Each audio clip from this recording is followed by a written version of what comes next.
Hello everyone, कैसे हो आप सभी लोग।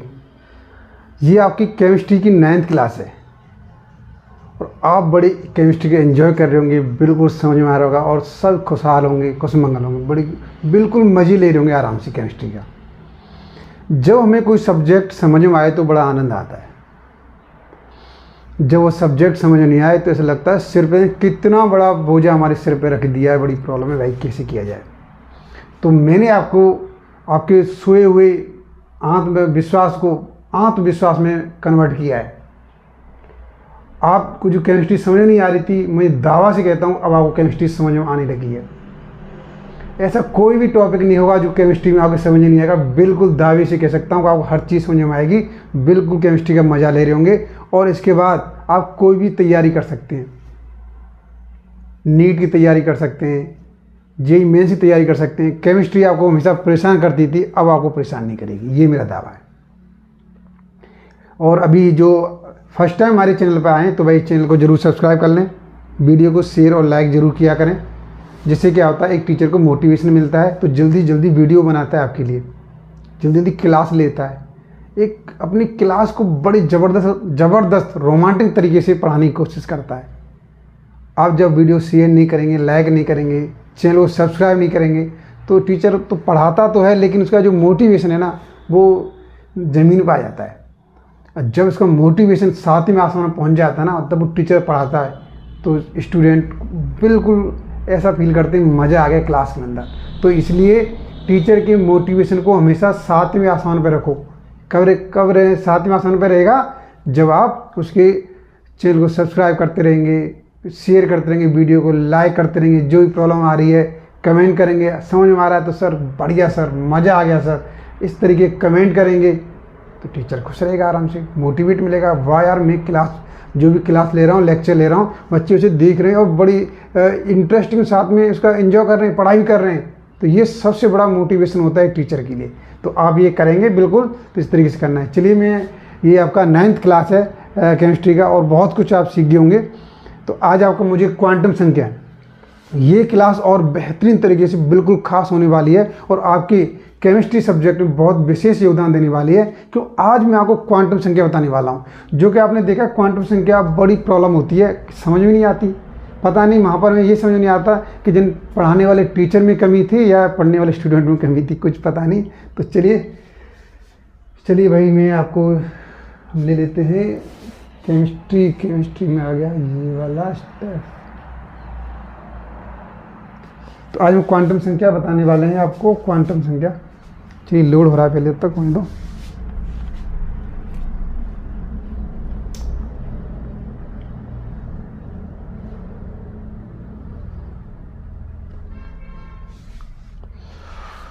ओके, चलिए आगे कंटिन्यू। तो ये सब कुछ डिस्कस कर चुके हैं भाई, ये तो सब कुछ कर चुके हैं हम।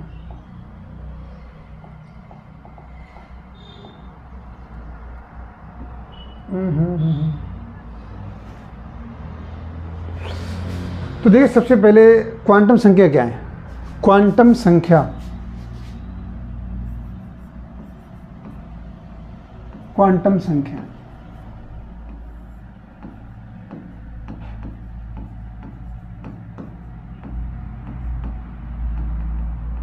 क्वांटम संख्या क्या है।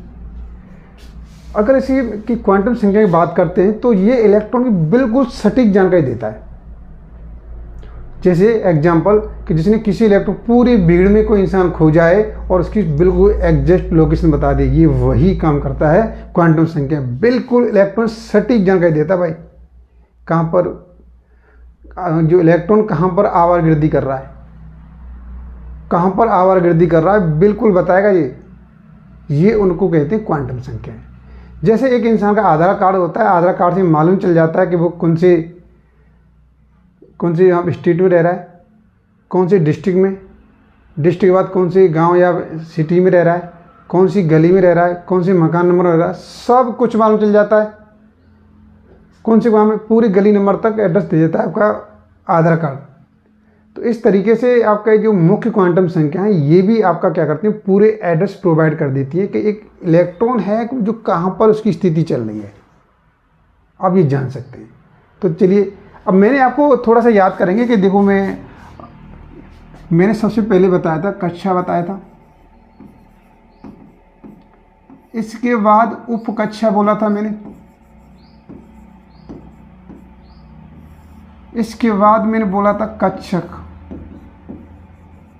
कक्षक बोला। तो कक्षा को रिप्रेजेंट करेंगे हम स्मॉल n से, इसे करते हैं स्मॉल l से कर लो, और इसे बोलो m, और यहाँ पर एक और आएगा उसे s। देखिए अब मैं बताता हूँ क्या चीज़ है कि अभी इनको साइड में भूल जाइए, इनसे कोई मतलब नहीं है, अभी मैं इनसे कोई मतलब नहीं है। मैं यहाँ पे लिखता हूँ उनके प्रकार, प्रकार के भाई 4 प्रकार हैं, 4 प्रकार हैं। पहला क्या है, मुख्य क्वांटम संख्या है, मुख्य क्वांटम संख्या।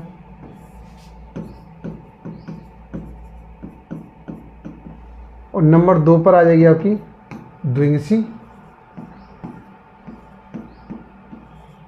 द्विंगसी। नंबर 3 पर चुंबकीय, और नंबर 4 पर हो जाएगी चक्रण।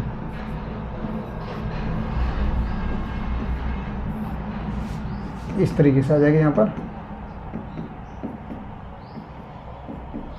तो मुख्य क्वांटम संख्या क्या दिखाती है, वो कक्षा को शो करती है n।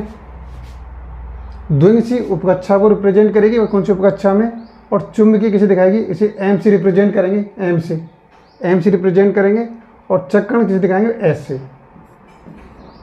s से रिप्रेजेंट करेंगे। ठीक है ना। तो हम बोल सकते हैं जो क्वांटम संख्या में 4 प्रकार की होती है, पहली मुख्य क्वांटम संख्या, दूसरी द्विंगसी क्वांटम संख्या, नंबर 3 है आपकी चुंबकीय क्वांटम संख्या, 4th है आपके पास चक्रण क्वांटम संख्या। इसे बोलते हैं स्पिन।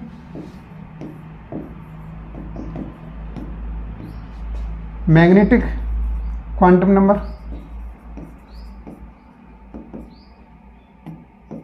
इसे एजुअन, और ये main principal value, main principal value, इस तरीके से इनको बोलते हैं। ठीक है। अब नंबर से नंबर, प्रिंसिपल नंबर। अब नंबर से देख लेते हैं। चलिए नंबर से क्या देखेंगे, सबसे पहले मैंने क्या किया, अब मैं लेने वाला हूं यहां पर मुख्य क्वांटम संख्या। मुख्य क्वांटम संख्या बिल्कुल समझ में आएगी, कहीं भी घबराने वाली बात नहीं है। अगर यहाँ पे समझ में नहीं आती है तो क्या करेंगे, अगर यहाँ भी समझ नहीं आए तो क्या करेंगे, तो मैं ये कहने वाला हूँ। अब हम क्या करेंगे, अगर यहाँ पे समझ नहीं आती है तो मैं जो एक एग्जाम्पल लूँगा, क्वेश्चन लूँगा, तो वहाँ पर बिल्कुल क्लियर हो जाएगा शीशे की तरह। देखिए तो मुख्य क्वांटम संख्या क्या होती है, तो ये क्या एक कक्षा को रिप्रेजेंट करती है, ये इलेक्ट्रॉनिक कक्षा को रिप्रेजेंट करती है। किसे रिप्रेजेंट करेगी, मैं शॉर्ट में लिखूँगा, ये कक्षा को रिप्रेजेंट करती है, कक्षा। और इसे किसी शो करेंगे, इसको m से कर दो, m से कर दो, सॉरी n से, इसे n से करते हैं, इसे रिप्रेजेंट करेंगे n से। दूसरा क्या था हमारे पास, द्विंगसी,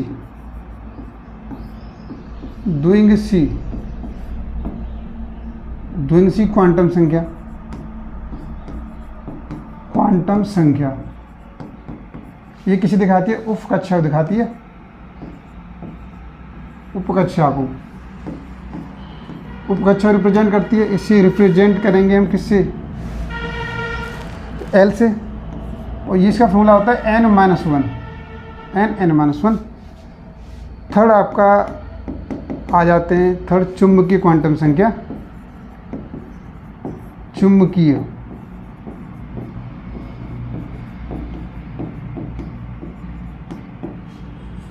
जो आपकी चुंबकीय क्वांटम संख्या है, चुंबकीय क्वांटम संख्या क्या रिप्रेजेंट करेगी,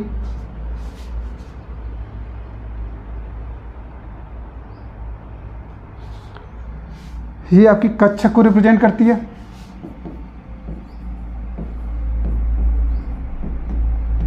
इससे डिनोट करेंगे स्मॉल m से, इसकी वैल्यू -L से लेकर के से प्लस एल तक होती है भाई। फोर्थ है आपकी चक्रण,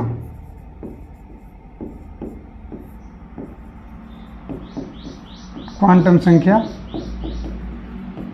यह इलेक्ट्रॉनों की दिशा को करती है, दिशा को दर्शाती है,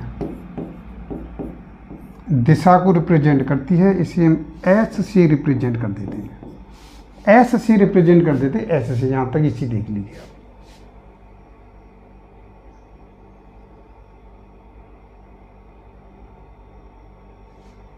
ठीक, अब मैं देखिए यहाँ पर ये नोट कर लिया होगा आपने। अब मैं एक क्वेश्चन ले रहा हूँ, जैसे मैंने एक क्वेश्चन लिया आपके पास, एक क्वेश्चन है हमारे पास यहाँ पर, और यहाँ पर एक ये क्वेश्चन लेता हूँ कि फ्लोरीन 9 ले रखा है, 9 के 8वें इलेक्ट्रॉन की 8वें इलेक्ट्रॉन स्थिति बतानी है। 8वें इलेक्ट्रॉन की सभी मुख्य क्वांटम संख्या बतानी है, सभी क्वांटम संख्या बतानी है क्या होती है। तो ये क्वेश्चन है हमारे पास। तो इसका अगर हम इलेक्ट्रॉनिक विन्यास करें तो यहाँ पर क्या हो जाएगा, बताया था मैंने लास्ट क्लास में, 1s2 2s2 2p6 3s1 आएगा। ज़्यादा हो गया रे ये तो यार। अरे यार कहाँ दिमाग चल रहा है हमारा यार। अरे यार क्या हो गया। 9 2 4 5 आएगा जी, ये आएगा, ये आएगा। देखिए यहाँ पर। अब देखिए हमें क्या करना है। तो अब हमें यहाँ पर क्या निकालना है, सबसे पहले निकालना है मुख्य क्वांटम संख्या। दिखाएंगे मुख्य क्वांटम संख्या n इजिकल टू, देखिए कौन सी, यहाँ पर देखो 2 यहाँ पर, 4 यहाँ पर, और इसमें ही 8 है जी, इसमें 8 है भाई, इसमें 8। इसका मतलब क्या हो गया, ये कक्षा इस तरह जो देखिए आपका मुख्य क्वांटम संख्या होती है वो इलेक्ट्रॉन की कक्षा को भी बताती है और उसके ऊर्जा स्तर को भी डिफाइन करती है।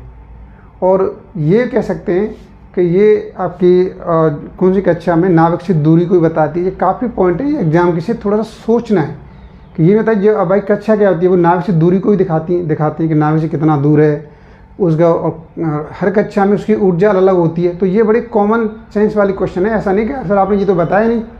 तो ये बड़ी सोचने वाली चीज़ है कि जैसी कक्षा चेंज हो गई, तो अगर हमने बोला कोई इलेक्ट्रॉन पहली कक्षा में दूसरी कक्षा में, तो उसके क्या क्या अंतर है, तो आप बोलेंगे इलेक्ट्रॉन से दूरी पहली बात, उनके ऊर्जा लेवल डिफरेंस होगा दूसरी बात, ठीक है। तो इस तरीके से और भी काफ़ी इसमें फैक्टर आएंगे, लेकिन ये 2 फैक्टर तो हमेशा याद रखने, नाभिक से दूरी और ऊर्जा स्तर में तो अंतर होना ही होना है। ओके, अब देखिए यहाँ पर n की वैल्यू 2 हो गई। दूसरा द्विंगसी लिखा था, द्विंगसी, चलो ऐसे लिख देते हैं, जैसे लिख लेना जो भी हो, इससे क्या जा रहा है, द्विंगसी क्वांटम संख्या।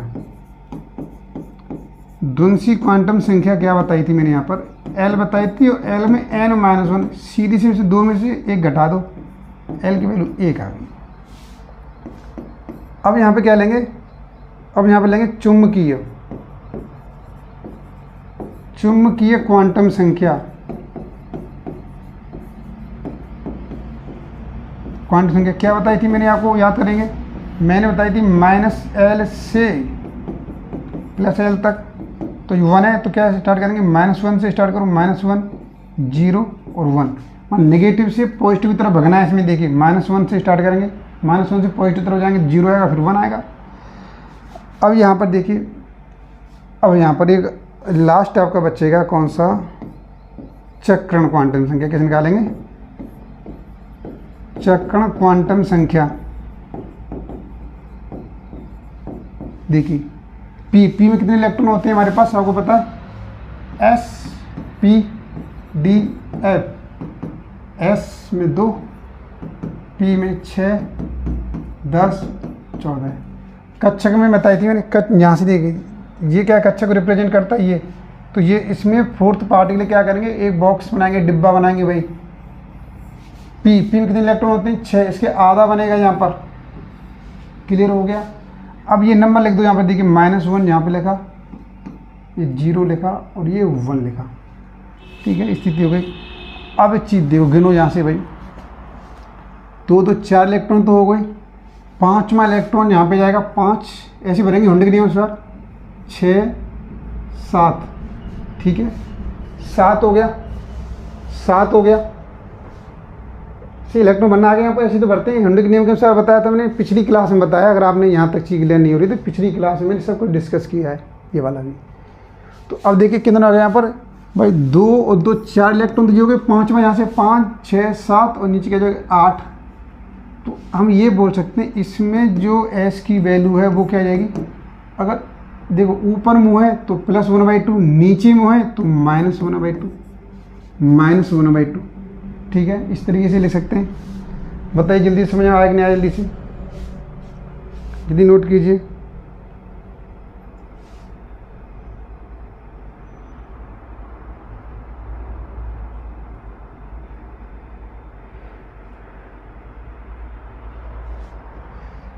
और दूसरी बात देखिए, ऊपर मुँह है तो क्या बोलेंगे, अगर देखिए यहाँ पर इस तरीके से मुँह है तो इसकी वैल्यू क्या होगी, +1/2 होगी, और क्लॉकवाइज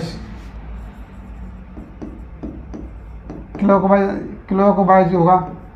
अगर इसका नीचे मुँह है तो इसकी वैल्यू -1/2 होगी, और इसे बोलेंगे एंटी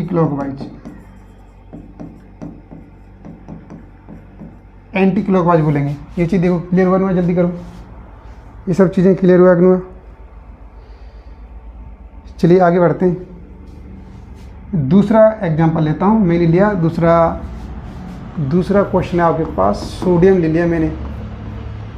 भाई सोडियम तो यहाँ पर सोडियम 11 होता है, इसका हम क्या कर रहे हैं, 8वें इलेक्ट्रॉन के लिए बात कर रहे हैं, 8वें इलेक्ट्रॉन के लिए।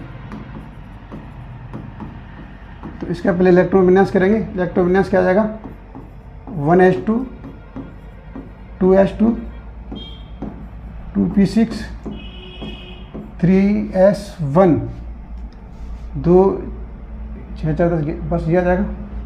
तो अब देखिए 8वें इलेक्ट्रॉन कहाँ पर होगा, 2 2 4 इसमें होगा, तो इसे बंद कर लो आप। तो यहाँ पर क्या आ जाएगा, मुख्य क्वांटम संख्या क्या है हमारे पास, क्या लिखेंगे, मुख्य क्वांटम संख्या, n की वैल्यू 2 आ गई। इसके बाद द्विंगसी क्वांटम संख्या क्या होगी हमारे पास, क्वांटम संख्या L = n-1, इसमें से 1 माइनस कर देंगे, 1 आ जाएगी। तीसरी आपके पास चुंबकीय क्वांटम संख्या,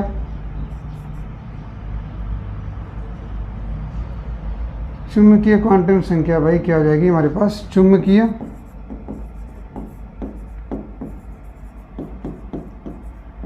क्वांटम संख्या m क्या होता है, यदि मैंने आपको याद हो तो -L से +L तक, तो -1 से स्टार्ट करेंगे, -1 0 1 आ जाएगा।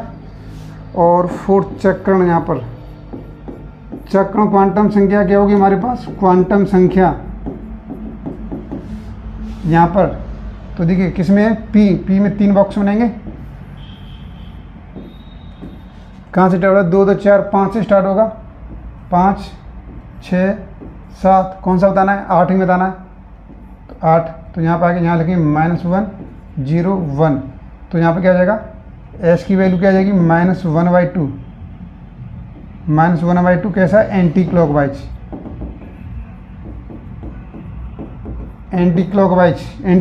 होगा, एंटी क्लॉकवाइज। और देखिए, चलिए और देख लेते हैं क्वेश्चन।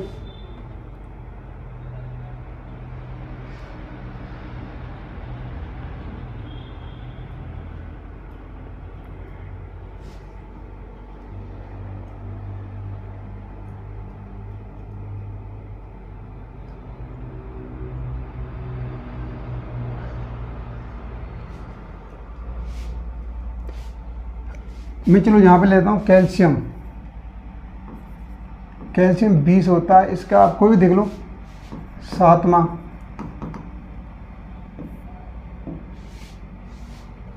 8वीं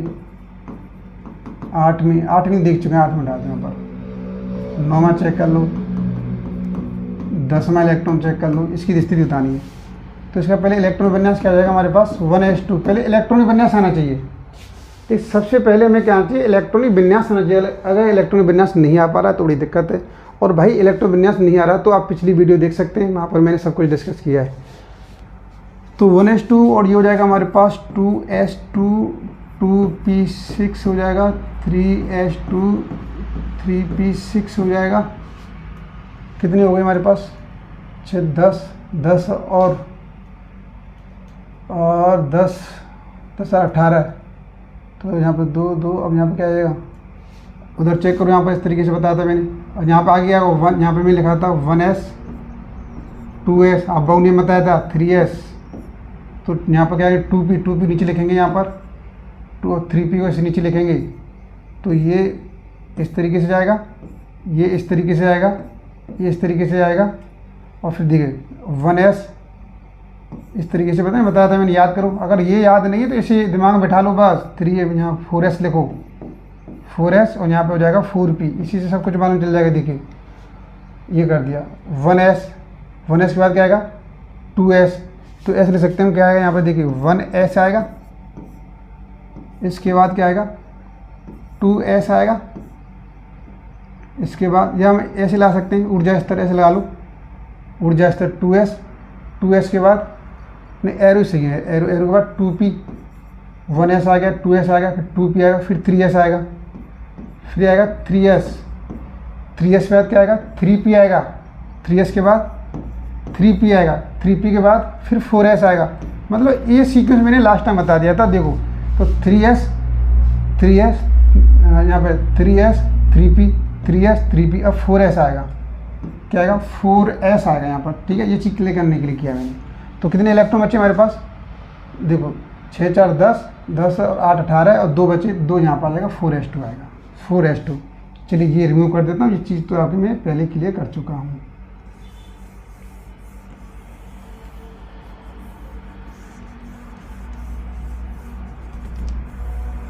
अब बताइए, सोचिए जल्दी से फटाफट क्या करना है इसके अंदर, जल्दी सोचो, हमें सोचना क्या करना है इसके अंदर।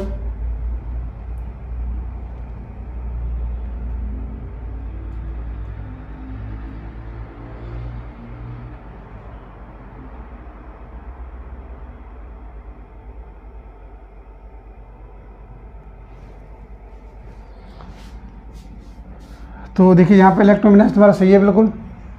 तो 6 4 10 10 20 ठीक, ओके। अब देखो हमें 7वां निकालना, 7वां कहाँ पर आएगा, यहाँ पर आएगा। तो यहाँ पर m की वैल्यू क्या हो जाएगी हमारे पास, सर m की वैल्यू 2 हो जाएगी, l की वैल्यू क्या हो जाएगी, इससे कम ये हो जाएगी। और यहाँ पर सॉरी तो n है ना, क्या बात है, हम ही गलत कर रहे हैं तो फिर तो इसका चलेगा। ये n की वैल्यू क्या है हमारे पास 2, और m की वैल्यू क्या हो जाएगी -1 0 1 हो जाएगी। और s की वैल्यू कहाँ पर आएगी, s के लिए बॉक्स बना लो 3। तो वैसे यहाँ से मालूम चल जाएगा, देखिए 2 2 4 5 6 7 इसमें आएगा। तो क्या आएगा प्लस 1/2 होगा और क्लॉकवाइज आएगा, क्लॉकवाइज 7वें के लिए, इसके लिए। और 9वें के लिए निकालते हैं तो 9 में क्या हो जाएगा, इसमें आएगा 9वां। तो n की वैल्यू 2 हो जाएगा, l की वैल्यू 1 हो जाएगी। तो m की वैल्यू सेम रहेगी, देखिए यहाँ पर -1 0 1 सेम रहेगी। और 9वां इलेक्ट्रॉन कहाँ पर आ जाएगा, 6 2 नहीं, यहाँ पर 2 2 4 इसमें आएगा। तो इसमें तो देखो यहाँ से करेंगे 3 बॉक्स, तो 5 6 7 8 9 उल्टा, तो -1/2 आ जाएगा। इसकी वैल्यू -1/2 क्या हो जाएगी, एंटी क्लॉकवाइज हो जाएगी। इस तरीके से कर लेंगे। मुझे लग रहा है यहाँ तक ये सारी सब चीज़ें क्लियर हो गई होंगी। आप कर सकते हैं, बड़ी अच्छे से कर सकते हैं, बड़े अच्छे से कर सकते हैं। अब देखिए यहाँ पर, हाँ एक नियम और मैं देने वाला हूँ यहाँ पर। देखिए आपको मैंने आपको बताया था कि जो डी अपने से पहले 4, अगर 4 आता है, डी 4 आता है और 9 आता है। एफ भी ऐसे ही, एफ में कितने होते हैं मैक्सिमम, यहाँ पर इसके 10 होते हैं, इसमें 14 होते हैं। तो ऐसे ये भी क्या करता है 6 और 13 कभी नहीं आएंगे, ध्यान रखना, ये कभी नहीं आएंगे। अगर ये कंडीशन आती है तो डी की तरह क्या करेंगे, आगे वाले एस से आगे वाले से एक इलेक्ट्रॉन ले लेंगे, ये आधा कर लेंगे, ठीक है। क्यों कर लेंगे, मैंने आपको बताया था, ये अपने ऊर्जा स्तर को, कक्षा के ऊर्जा स्तर को स्थायी रखने के लिए, ऊर्जा स्थायी रखने के लिए, ये आपको याद रखेंगे। अब देखिए यहाँ पर कुछ ऐसे नियम थे। क्या नियम थे? पहला नियम था पाउली अपवर्जन का नियम, पाउली अपवर्जन का नियम, अपवर्जन का नियम। ये क्या कहते हैं? ये कहते हैं किसी एलिमेंट के दो इलेक्ट्रॉनों के लिए सभी क्वांटम संख्या का मान समान नहीं हो सकता। जैसे अभी देखो मैंने क्वेश्चन कराया यहाँ पर, ये देखो, ये 7वां 9वां निकाला है, तो देखिए ये इक्वल, ये इक्वल, ये इक्वल, ये इक्वल, एम की वैल्यू इक्वल, एम की वैल्यू इक्वल, लेकिन एस की वैल्यू यहाँ +1/2 आई है और इसकी वैल्यू क्या आई है हमारे पास, यहाँ पर वैल्यू अलग आ रही है, -1/2 आ रही है। तो आप किसी दो इलेक्ट्रॉन के लिए चारों वैल्यू समान नहीं हो सकती है। पाउली अपवर्जन क्या कहते हैं? यहाँ पर कोई दो इलेक्ट्रॉन ले लो आप कहीं सर, अगर हम क्या करें, अब दिमाग चलो से +1/2 आ रही, ये तो आ सकती है, कैसे आ सकती है? ये कौन सा था? 9वां था। अगर 9वां था तो अगर देखो यहाँ से ऐसे स्टार्ट करें, कैसी दिमाग ला लेना, वो नहीं आएगी यहाँ पर वैल्यू।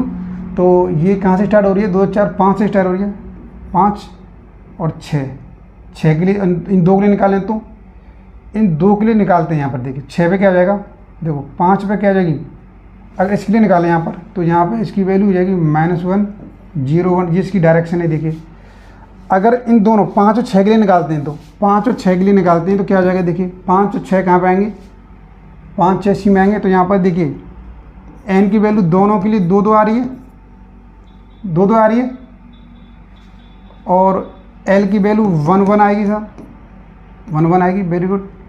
और यहाँ पर क्या हो जाएगा हमारे पास, देखिए एन एल और फिर क्या आ जाएगी एम, एम की वैल्यू क्या हो जाएगी हमारे पास, एम की वैल्यू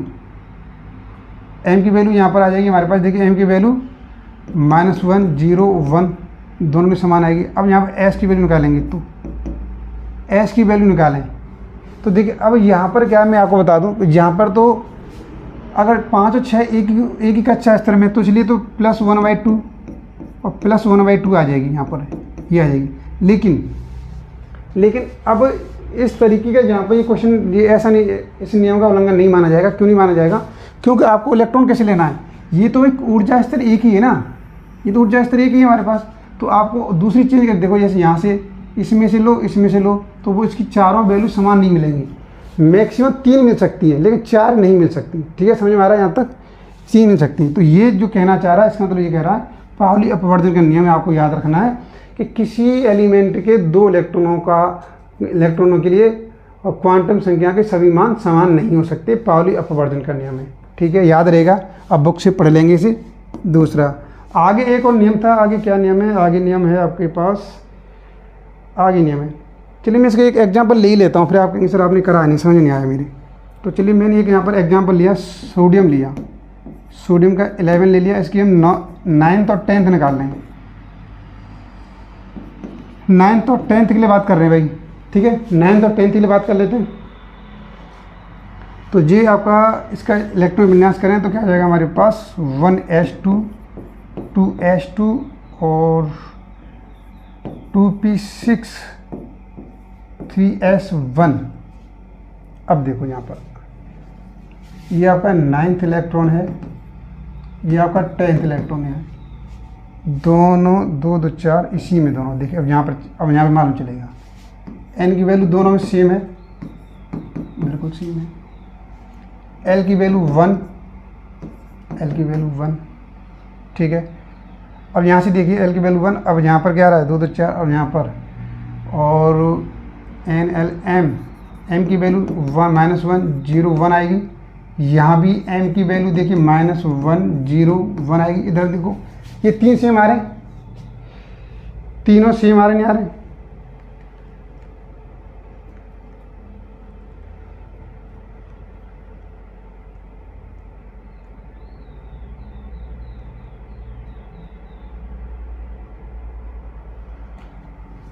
ठीक है, इधर देखो ये हो गया यहाँ पर। अब यहाँ पर हम s का मान निकालना है। देखिए s का मान निकालेंगे, इसके लिए 3 बॉक्स बनेंगे आपके पास, 3 बॉक्स बनेंगे। कहाँ से स्टार्ट हो रहा है? 2 2 4 5 से स्टार्ट हो रहा है, तो 5 6 7, 8, 9 और 10। देखिए यहाँ पर s की वैल्यू -1/2 आ गई, यहाँ पर s की वैल्यू क्या आ गई, -1/2 आ गई। लेकिन -1, 0 और 1, ये क्या दिखा रहा है कि भाई कि जो वैल्यू तो समान है लेकिन उसकी डायरेक्शन अलग है। ये कहाँ पे लगा रहा है, ये इस पे लगा रहा है चक्कर, ये यहाँ पे लगा रहा है, ये कौन से इसमें -1। एक बात बताओ, जैसे सपोज करो, चलो मैं एक डायरेक्शन की बात करूँ, यहाँ इस तरीके से दे रखा है कि ये आपके -1 है, ये 0 है, ये 1 है, लेकिन स्थिति अलग है यहाँ पर, ठीक है, स्थिति क्या है, अलग है। तो इस तरीके से उन्होंने कहा यहाँ पर ये ले करके, तो हमें यहाँ पर इसमें बेस में नहीं उलझना है कि सर ये तो मान इक्वल आ रहे हैं या नहीं आ रहे हैं। हमें तो सिर्फ ये याद रखना है कि पाउली अपवर्जन साहब ने क्या कहा था, ये कहा था भाई 2 इलेक्ट्रॉनों के लिए चारों क्वांटम संख्या मान समान नहीं हो सकते, बस बात खत्म हो गया। आगे नेक्स्ट एक और थ्योरी थी, 1-2 थ्योरी और थी आपके पास, हाइजेंस का सिद्धांत, हाइजेंस का, देखिए ईयर देख चेक कर लो, हाइजेंस का अनिश्चितता का सिद्धांत, चलिए दोबारा लिख देता हूँ सही से क्योंकि समझ नहीं आ रहा। हाइजेंस का अनिश्चितता सिद्धांत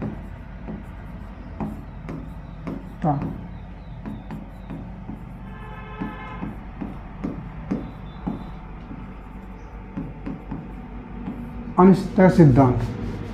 और एक और नियम है आपके पास, एक है डी ब्रागली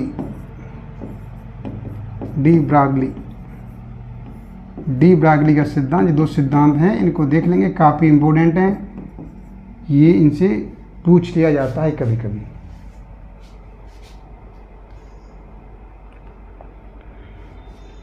देखिए हाइजेंस सब क्या कहते हैं कि किसी गतिशील इलेक्ट्रॉन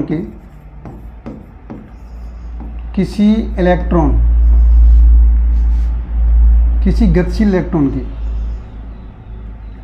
हेलो, किसी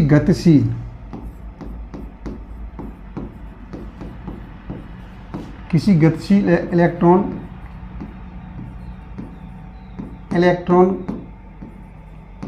के वेग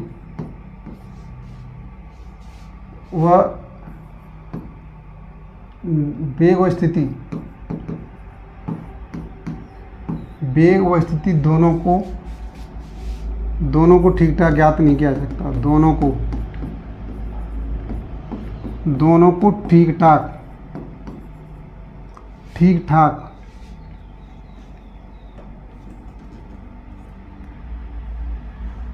को ठीक ठाक ज्ञात नहीं किया जा सकता।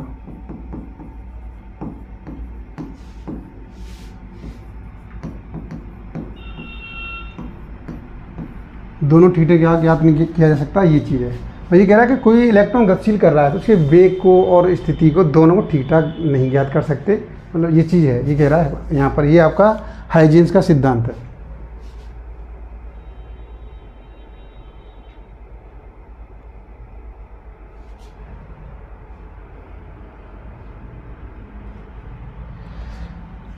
देखिए अब यहाँ पर डी ब्रागली सिद्धांत क्या है हमारे पास,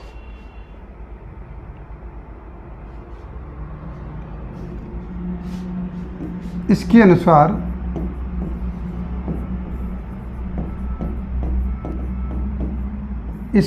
इलेक्ट्रॉन में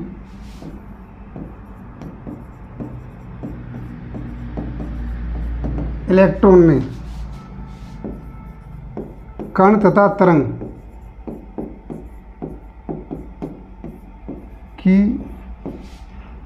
तरंग की दोनों की प्रकृति देखी जाती है, प्रकृति पाई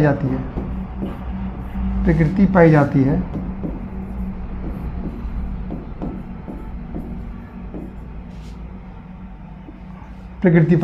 और यहाँ पर ठीक है, तो ये डी ब्रागली साहब ने क्या बोला कि इसमें कोई कण है ना, जो इलेक्ट्रॉन है वो कण की तरह भी व्यवहार करता है और तरंग की तरह व्यवहार करता है। बहुत ही ये सिद्धांत ने फिजिक्स में भूचाल मचा दिया भाई।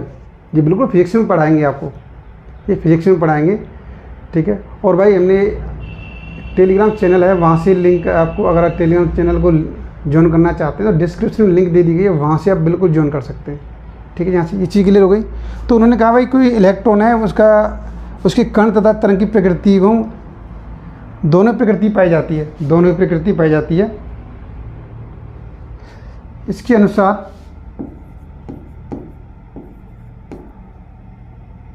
अनुसार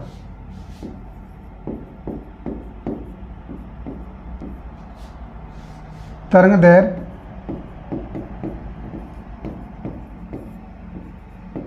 तथा संवेग एक दूसरे के व्युत्क्रमानुपाती होते हैं। संवेग एक दूसरे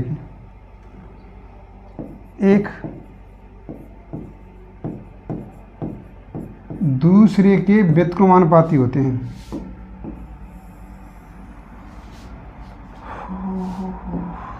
व्युत्क्रमानुपाती होते हैं, व्युत्क्रमानुपाती होते हैं। इस तरीके से मतलब लैम्डा यहाँ पर रेसिप्रोकल 1/p। अब देखिए इसे अनुक्रमानुपाती चिन्ह को तोड़ते हैं तो क्या लेते हैं, इक्वल का साइन लेते हैं, एक लेते हैं कांस्टेंट H/P, और हमको पता है यहाँ p क्या होता है, p की वैल्यू होती है द्रव्यमान गुणा वेग। तो लैम्डा = क्या हो जाएगा, H/mv, और यहाँ पर h क्या है, प्लांक नियतांक। h क्या है हमारे पास, प्लांक नियतांक है। यहाँ पर h ही प्लांक नियतांक है। ठीक है, चलिए मैं एक उस नियम को लिख देता हूँ। आप जल्दी से इसका स्क्रीनशॉट लेना चाहते हैं या जो भी लिखना चाहते हैं जल्दी करो।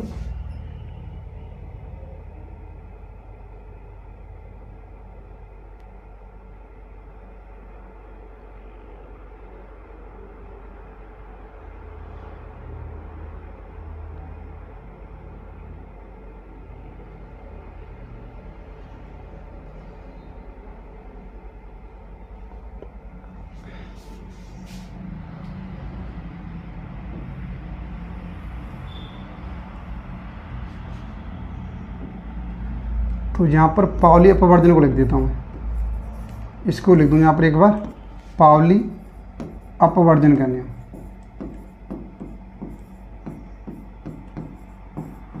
पाउली अपवर्जन का नियम क्या है हमारे पास, देखिए पाउली अपवर्जन में कहता है कि यहाँ पर किन्हीं दो इलेक्ट्रॉन के लिए, किन्हीं दो इलेक्ट्रॉन के लिए मुख्य क्वांटम संख्या के समीमान, क्वांटम संख्या के समीमान समान नहीं हो सकते। सभी संख्या के सभी मान समान नहीं हो सकते, समान नहीं हो सकते हैं। तो ये कुछ नियम थे आपके, ये पूछे जाते हैं ज़्यादातर, इसलिए मैंने लिखा दिया। ठीक है, ये नियम है, पूछ लिया जाता है। पाउली अपवर्जन का नियम, हाइजेंस अनिश्चितता सिद्धांत और डी ब्रोगली का सिद्धांत। बाकी डी ब्रोगली को तो हम आगे पढ़ेंगे फिजिक्स में बहुत अच्छी तरीके से। और हमने आपके कोर्स स्टार्ट कर रखे हैं, फिजिक्स का बैच स्टार्ट कर रखा है, केमिस्ट्री का चल ही रहा है, आपकी इंडियन ज्योग्राफी का बैच स्टार्ट है, वर्ल्ड ज्योग्राफी का बैच स्टार्ट है, मैथ का बैच स्टार्ट है। तो बाकी के हमारी प्लेलिस्ट में सारे बैच अवेलेबल हैं, वहाँ से देख सकते हैं और बिल्कुल एंजॉय कर सकते हैं। तो आप वीडियो को शेयर और लाइक जरूर करते रहें। अभी चैनल को सब्सक्राइब नहीं किया है तो जरूर सब्सक्राइब करें। चलिए आज की वीडियो में इतना ही है, फिर मिलेंगे आगे। मोलरता ये सब कुछ डिस्कस करने वाले आगे वीडियो और भी आपके खास होने वाली है। यहाँ तक तो मज़ा ही आपको आ ही रहा था, आगे और मज़ा आएगा आपको। जहाँ पे आपको प्रॉब्लम आ रही थी अब आपको कोई प्रॉब्लम नहीं आने वाली है। चलिए आज इतना ही बहुत है।